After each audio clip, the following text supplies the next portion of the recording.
So, South Park has wrapped up its latest season, and I gotta say that it was actually really fun. If you ask me, it's been the most fun season of South Park in a while. So, I thought it would be just as fun talking about it, episode by episode, talking about what I liked about this season as a whole. So, without further ado, let's get into this. Kyle and Tolkien have been hanging out together and making some TikToks, which have gotten really popular as of late, which upsets Stan as he feels he's being left out by two of his best friends.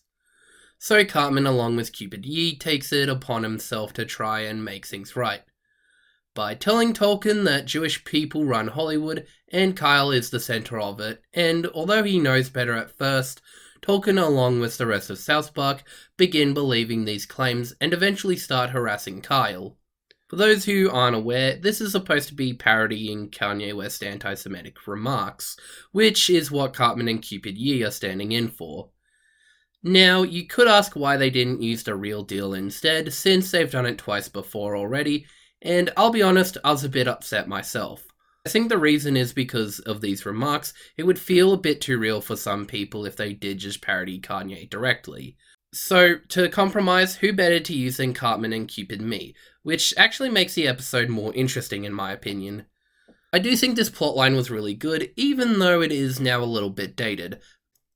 Mainly because Kanye has recently gone back on these claims after watching 21 Jump Street, because it had Jewish actor Jonah Hill in it.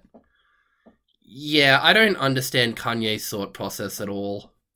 Also, I do question why Cartman is being nice as he is in here, in wanting to help rekindle Stan and Carl's friendship, and even trying to stop Cupid Yee from committing hate crimes. Yes, he does most of these things in a very Cartman-esque way, spreading rumours about Jewish people running Hollywood and all that, but for the most part, he's actually not being a complete dick. I don't hate this by any means, I just think it's quite out of character for him to go out of his way to do all this, and even calling out Cupid Yee for his anti-Semitic comments and saving the day at the very end.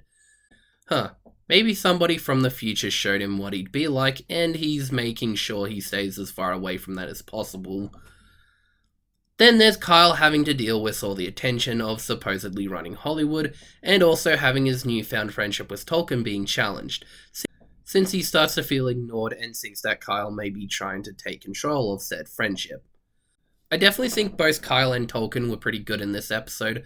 Of course, Kyle would feel upset about hearing Cartman's rumours, and would try to stop them as well. I also like that he starts hanging out with Tolkien, as they do have very similar personalities, and them doing TikToks together was pretty funny, in a cringy way. But I mean, that's TikTok for you. Like that in order to settle things once and for all, Kyle decides to give his usual speech and informs people about why Jewish people work in Hollywood, since in the previous entries they weren't given a lot of job offers, and entertainment was seen as a fairly small business around that time. Sadly, that backfires as he's given an offer to run Hollywood, which is just a very South Park way to end things. Which then leads to Stan's part of this episode. It's a thing people fall into since that friend was very important to them, and seeing them hanging out with someone else more can make you feel like you're no longer a part of their lives. And I know I've been in very similar situations here.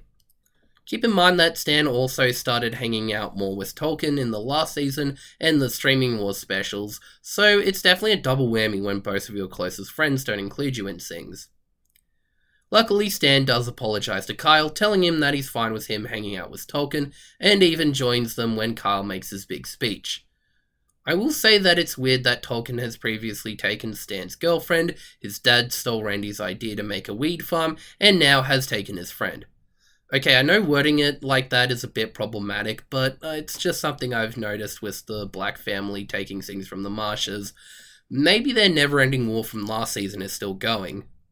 This was a very good start to the season in my opinion. It balances a classic kids having a real problem they want to sort out with topical humour poking fun at a famous celebrity and how they spread their views very well. The comedy was hilarious and the characters were on point, except maybe Cartman. Also, you've gotta love how they replaced most of the people in the credits with Matt Stone, somebody who was born and raised Jewish. Just the perfect way to end things. Kyle's little brother Ike keeps rewatching the funeral for the Queen of Canada, which gets Kyle upset since Ike has watched that video multiple times and wants to use the computer to play games with his friends. So Butters takes him to a place called C Hammer, where he can work on his brand to make his life a little better. However, this doesn't really work out, as his friends don't really like the new Kyle all that much, and things only get worse once their new neighbours arrive. Who are these neighbours, you ask? Well, it's none other than the Prince of Canada and his wife, who have moved into South Park to start a new life and get away from all the fame surrounding them. But they aren't very good at doing so, as they continuously annoy Kyle while making big statements about wanting privacy. Much like Cupid Yee, this episode involves big celebrities harassing Kyle for no good reason. This time the episode is very obviously parodying Prince Harry and Meghan Markle from the British royal family, but doesn't name drop them, which I think is genius. Now, I know nothing about the royal family, let alone these guys specifically, but after hearing their reaction to it, I think Matt and Trey were very spot on with their portrayals, calling out how hypocritical they are when they say they want private lives, while also doing multiple interviews, Netflix documentaries and all that. I also like how at the end of the episode, it turns out that they also use C Hammer to promote their image, much like Carl and Butters have. So Carl uses this to teach everyone there why they need to be authentic to who they are on the inside, instead of just listening to what a bunch of idiots tell them, which does change the mind of the prince, but the princess is revealed to be very shallow, which is done in such a hilarious way. Kyle's arc here was really good too. I liked seeing him try to work on himself just to get his friends' approval, while also having to deal with annoying neighbours and a brother that won't get off their computer, all of which fail very hard. Kyle does eventually find a brand that suits him, being an easygoing guy who lets nothing get to him, until he finds out that Butters harassed Bebe, resulting in the two of them going to see Hammer and learning their lesson, which I've already brought up. Then, in a nice scene, Kyle tells Ike that it's okay that he's upset about the Queen of Canada dying, and then all his friends come over to play basketball with him, with the prince also playing his drums in the background, which is really funny. Overall, I enjoyed this episode, although I do think it's a bit overrated. The popularity does make sense because Prince Harry and Meghan Markle are everywhere, so I understand it's a nice breath of fresh air to see them getting bashed pretty hard, and the episode delivered that very well. However, I don't think this is the best of the season, and Cupid Yee just had a better mix of story and social commentary than this one.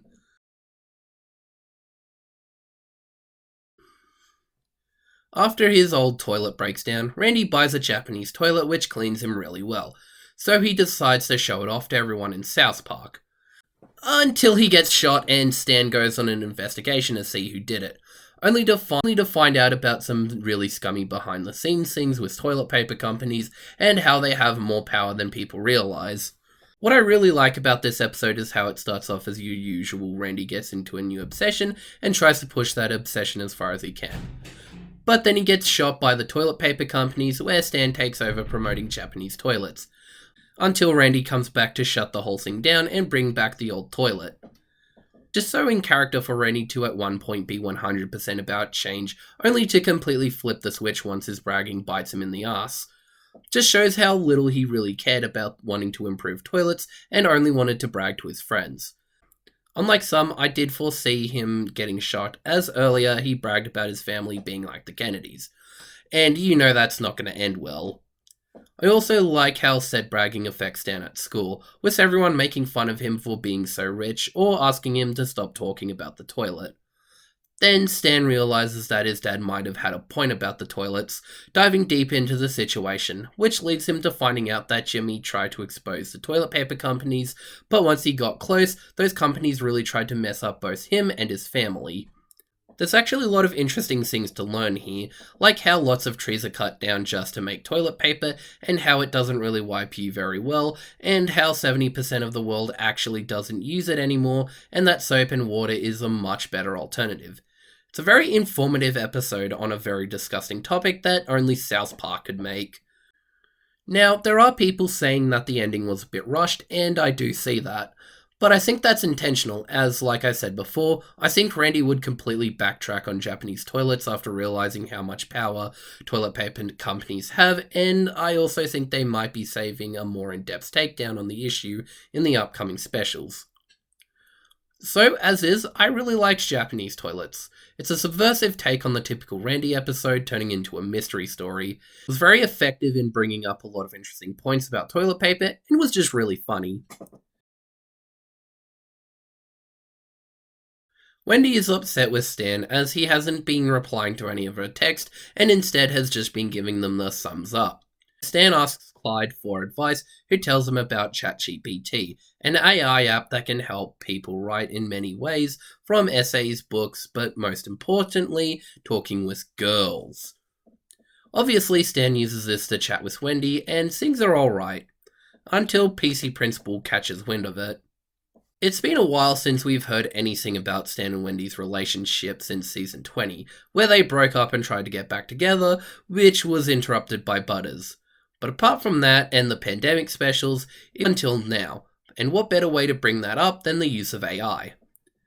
I think the way they handled Stan and Wendy's relationship was really good. Stan not 100% sure about how to talk to his girlfriend and just using AI as a crutch to talk to her, which to Wendy has been nothing but a magical experience. But with the use of AI in mind, it's kind of uncomfortable to watch knowing Stan's not even bothering to read her text and is just copying what ChatGPT does. However, I do like how his abuse of AI quickly catches up to him, as Cartman and Butters figure out he's also been using it to cheat on his assignments, and Wendy telling him that she went through a very traumatic experience, and that he told her he went through the very same experience, which he has no recollection of, because he hasn't actually been paying attention to what he was doing, and he starts to realize this AI thing might be nothing but trouble. On the other end, Mr. Garrison has trouble grading everyone's paper, to which his boyfriend Rick shows him ChatGPT to grade the schoolwork easier, and like Stan, Garrison abuses this app to the max. I also like that this episode implies Rick has also been using ChatGPT to chat with Garrison, which he later finds out after Stan tells him he's been doing the same to Wendy. Damn, that's funny. This all comes to a head when the school hires a shaman to find out who's been using AI to cheat, which I think is such a funny idea to use ancient magic to deal with AI. He then finds out that it was Wendy's phone that had the most usage of AI tech, which prompts Stan to use AI to come up with an ending that will solve the issue without anyone dealing with the consequences of what happens throughout the episode. And I think that's absolutely genius to use to chat GPT, just so that no one will get mad at him. I also like the commentary surrounding the use of AI, in that although in certain situations it can be necessary for when we get stuck on certain tasks, we can't always rely on it for every situation, as that can take away some of the authenticity of what we do, and I think the episode conveyed that message very well. There's also a bunch of other issues with AI, like stealing assets from actual creators, and an entire writer's strike happening because of said AI, which really goes to show how scary things have gotten with this whole debacle. I do think it's one of the weaker episodes because I think it could have gone a little further with some of those ideas I talked about, but for what it did with the concept of AI and with the Stan and Wendy plot, it's not bad. It's just not one I'm particularly itching to rewatch or anything. Okay, this is the best episode of the season for me. It just hits a lot of the beats of what makes a very memorable episode of the show, and elevates those aspects. It's the usual scenario of Cartman using Butters for something he doesn't want to be involved in. This time Butters really gets the short end of the stick, having to work his butt off to earn as much money as possible to invest in Cartman and Kenny's business, while they actually use that money very irresponsibly and his bank account suffers for it. I also like how much of an arsehole Cartman is outside of his treatment of Butters, with him blaming Leanne for their current living situation, even though it was his fault, calling Kenny poor, and bullying out potential employees for being lazy, even though he was doing the same thing when he was working at the ice cream shop with Butters earlier. It also really stings since Scott Malcolmson really needed some of that time off to take his diabetes medication he requested near the end. The poor kid just can't catch a break. It's good to see Kenny getting a bit of love in this episode as well, and I think he's needed that since season 22.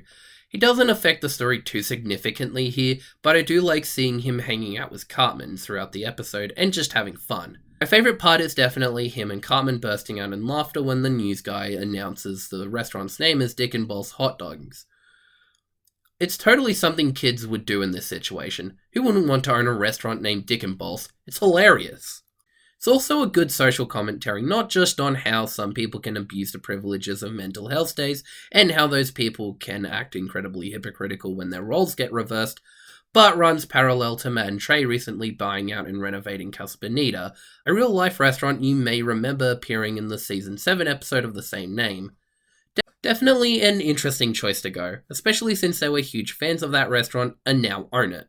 By the way, it was also a Cartman and Butters episode. Real nice coincidences here. There's a lot of callbacks to previous episodes as well, which I really liked. Like Cartman thinking Leanne's running Hollywood with Kyle, Steven hinting at the fact that he might still be going to gay bath houses behind his family's back, and Daryl Weathers coming in to get a job only for it to backfire, making him scream his iconic catchphrase. But the best part of the episode is definitely the ending.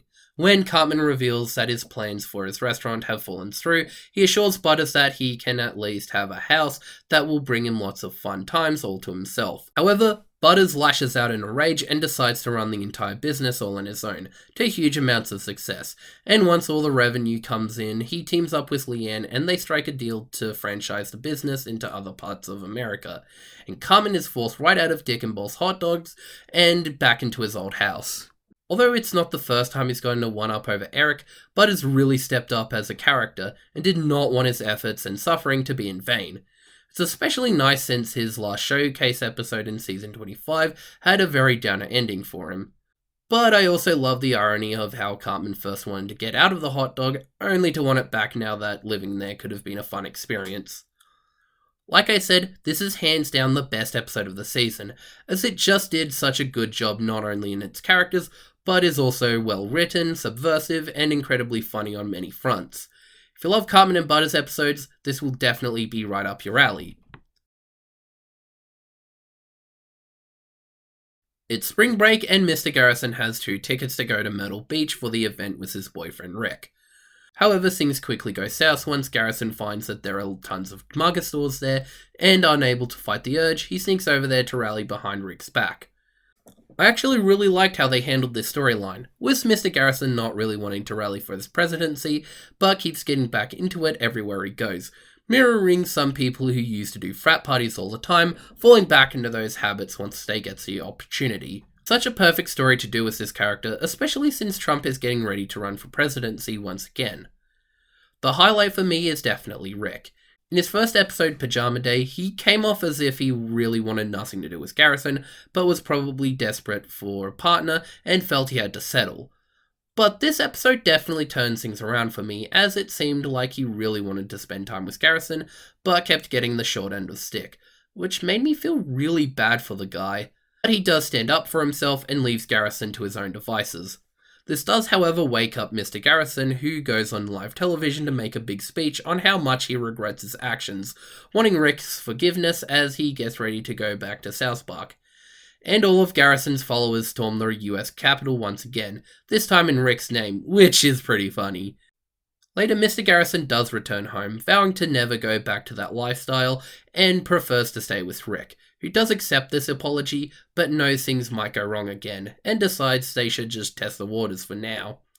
Honestly, I did not expect to like these two as a couple as much as I did. It's definitely interesting seeing Garrison dating someone who challenges him to be a more respectful person, rather than one who enables his wild side to such extremes. I also like how it calls back to Garrison's time as the show's Trump surrogate, and how Matt and Trey really don't want to go back to doing the storyline. But with the former president looking to take back that position, they may have no choice. Although they might be in the clear, as sometime after the episode was released, reports came out saying that the man might be getting indicted. So this should be another good episode to the season, right? Hopefully there's no lame subplot that bogs the whole thing down, right? Oh wait, there is. Yeah, so back in South Park, Sharon and Shelley leave to enjoy their own spring break, and while that's happening, Randy decides to have some fun now that the girls are gone. But Stan wants to play Warhammer 40k with Tolkien instead, which puts Randy into a spiral, thinking that it's part of some woke propaganda to emasculate young boys, and thinks he needs to do something about it. Yes, it's just as stupid as it sounds. Now, I myself am not big on woke ideologies, and I definitely think we need to stop pushing it everywhere. But I do like how the episode calls out Randy's thought process as stupid, especially since Warhammer and other board games are pretty masculine interests. Sure, most of the people who play them are morbidly obese and need to take a shower, which is a problem, but the games they play are designed for players to have fun, not to make them weak. However, this subplot quickly loses me once they drop in Andrew Tate, who starts a huge frat party in the house, which goes south once the police get involved. I'm sorry, but I don't think Tate was needed in this episode. Sure, it's not really him in name, but judging by the look of this guy and the fact that he's a sex trafficker, he's very obviously supposed to be a stand-in. Which is dumb, since the episode started out as Randy being that stand-in, but then he just joins in the frat party and becomes super unlikable. It's not out of character or anything, but it's also not very entertaining like other episodes where Randy gets into similar situations.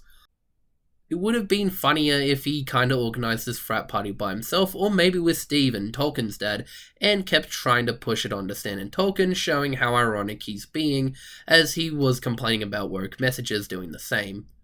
Or maybe all the frat bros and hookers Randy brings over could actually be super interested in Warhammer and try to join in, which would only confuse him even more. I don't know, this part of the episode felt really boring to me, although I don't mind how it connects to the Gareth and Rick plot at the end, which forces him to realise he was in the wrong mindset and wants Sharon to come home, as he doesn't really like who he is without her. Even though he's not much different when she's around, but whatever.